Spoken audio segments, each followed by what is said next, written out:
What's up everyone, my name is Mark Hawk and today we're doing a quick side-by-side with the GoPro Hero4 session up against the new Polaroid Cube Plus. Now we're going to put these cameras through a variety of tests. You can use any of these quick links on the screen to jump to the section you're most interested in. Otherwise sit back and in just a few seconds we're going to start playing all of these. Now this video is mainly going to focus in on video quality and audio quality. We're going to do a bunch of tests and really touch on the features that both of these cameras offer, and yeah, that's pretty much a preview of what we're going to do, so let's get to it. Now we're going to start off by taking a look at what each of these cameras does best at 30 frames a second. Now it should be noted with the Polaroid Cube, you're going to notice its field of view is a little shorter and things maybe look a little more zoomed in. That's because its field of view is actually restricted to 124 degrees because stabilization is always turned on this camera. There's no way to disable it. So throughout this video, all the footage on the right side of your screen is going to be using the Polaroid Cube Plus's new stabilization feature. Now on the left side of your screen, you have the GoPro Hero4 session running the latest 1.5 firmware. Now this firmware added a lot of functionality to the Hero4 session, including the ability to change the settings on the device itself. Both of these cameras do take advantage of a phone app using Wi-Fi to change the settings, but the Polaroid actually requires it in order to change any settings. Now the Hero4 session, when it first launched at $399, did not have this feature. You needed to have the phone in order to change any of the settings. But after that 1.5 update, you can actually change it through the device now using the two buttons, which makes it a lot easier to use, and it's really nice not having to depend on your phone or pull it out during those type of events where maybe you don't want to risk your phone to any of those sort of scenarios. Now the Hero4 session retails for $299 right now. That's $100 less than when it retailed, and it's actually around the price I would have put it at launch if you were going to pick one up. Just $399 was a very hard sell for what the session offers, especially when what you compare it to what you can get for about $400.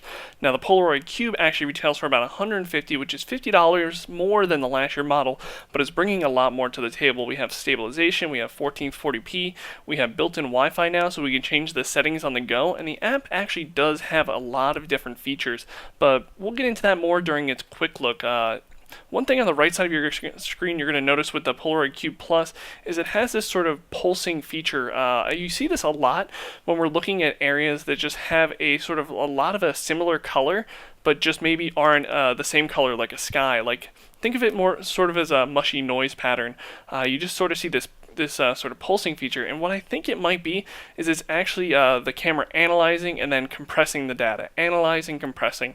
So I feel like there might be a firmware option to fix this later on. I really feel like it's a codec issue, because a lot of areas where you have that same sort of natural color, especially sort of vegetation, trees and stuff like that, you can really see that pulsing. But things like these clouds on the Polaroid Cube Plus on the right side of the screen, you don't really see or feel that pulsing, even though it kind of is there. It's how it's compressing the footage as we go through it. And with the Hero4 session, everything kind of feels a little softer compared to the Polaroid Cube Plus. Like when we zoom in here, take a look at things like the window edges and stuff. You're going to notice with the Polaroid Cube Plus, those edges are a lot sharper. The overall clarity and sharpness that I'm seeing from the Polaroid Cube Plus is what kind of caught me off guard. The Hero4 session does a really good job of just showing you a really nice image, but when we zoom in to 100%, when you're seeing these things full screen and just putting them side by side, the Hero4 session just is much softer.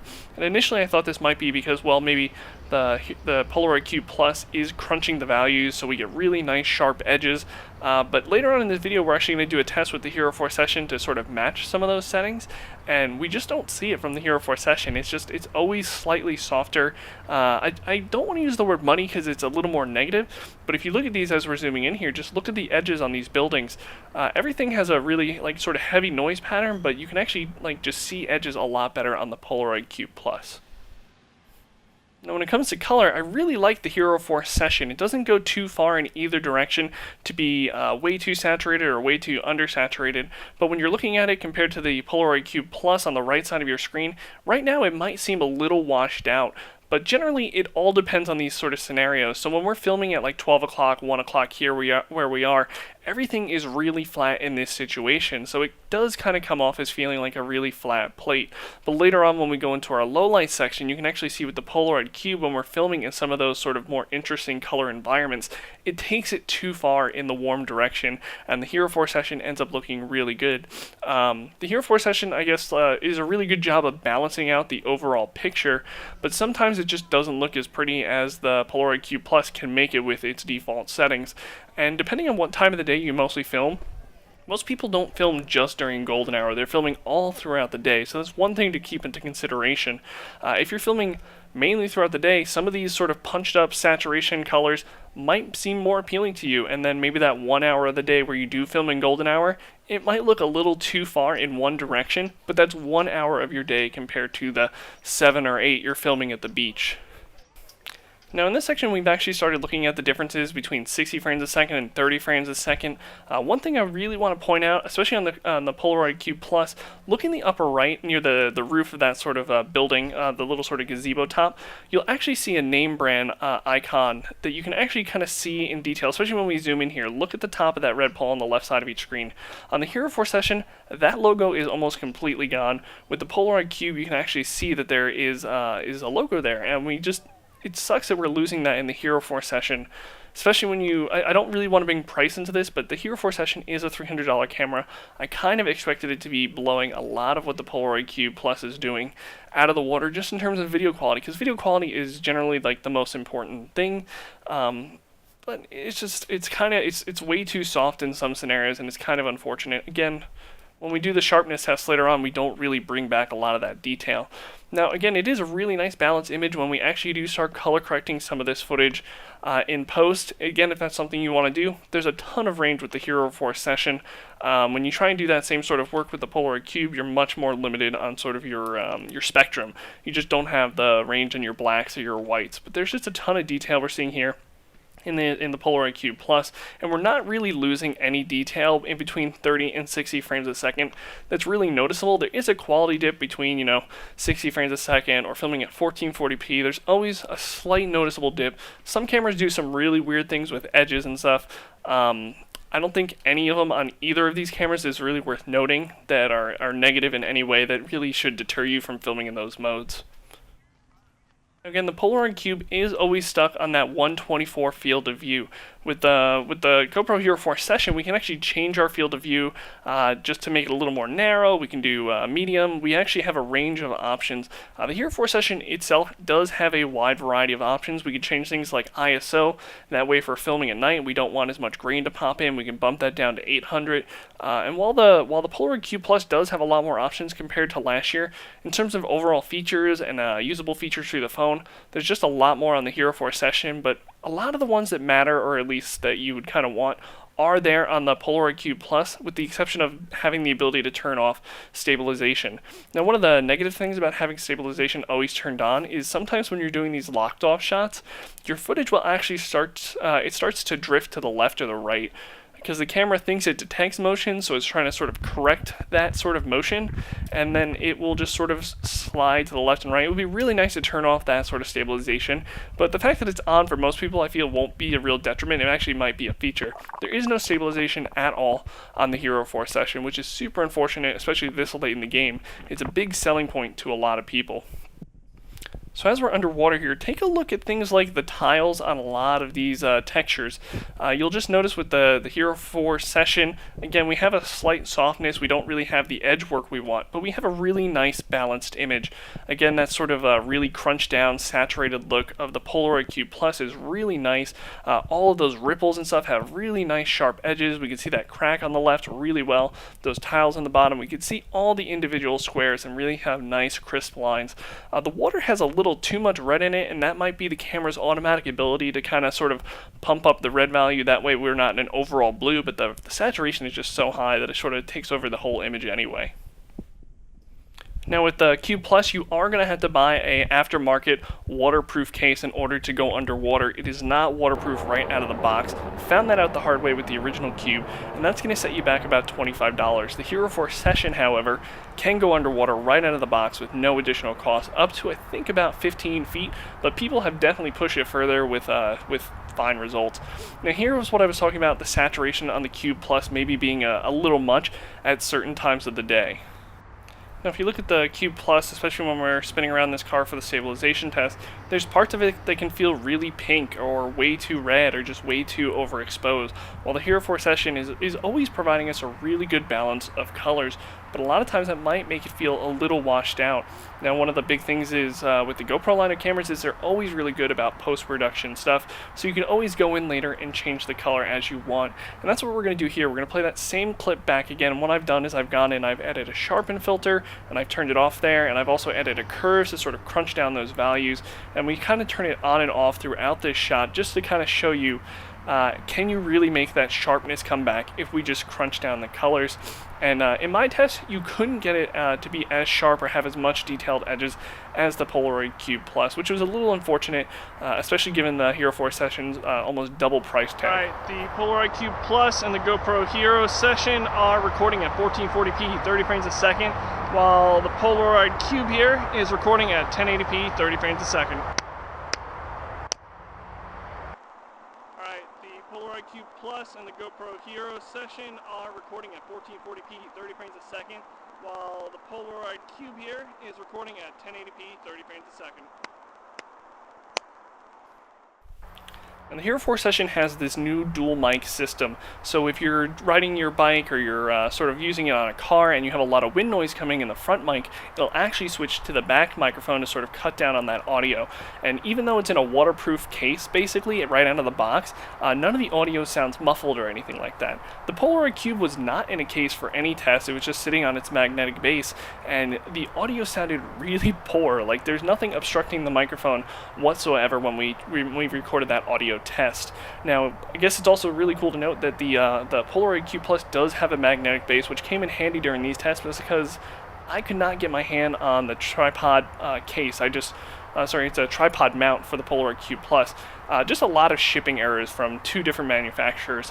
If you want to order it off Amazon, it's super easy, but for this I actually had to hook it onto a magnetic base on our sort of tripod mount, and it worked out great just for keeping the camera mounted. The Hero 4 Session, even though it's a new design, is still compatible with a lot of the other GoPro mounts out there. You won't have any problem really hooking it up to those older mounts. Again, we're here during this golden hour. Everything looks really nice, but if you kind of look in the background, maybe we're a little oversaturated and maybe our white values are crunched a little much because those buildings just seem to pop a little too much. But look at things like the reflective light in the headlight. You can just see a lot of sharpness and clarity in the Cube Plus compared to the Hero 4 Session.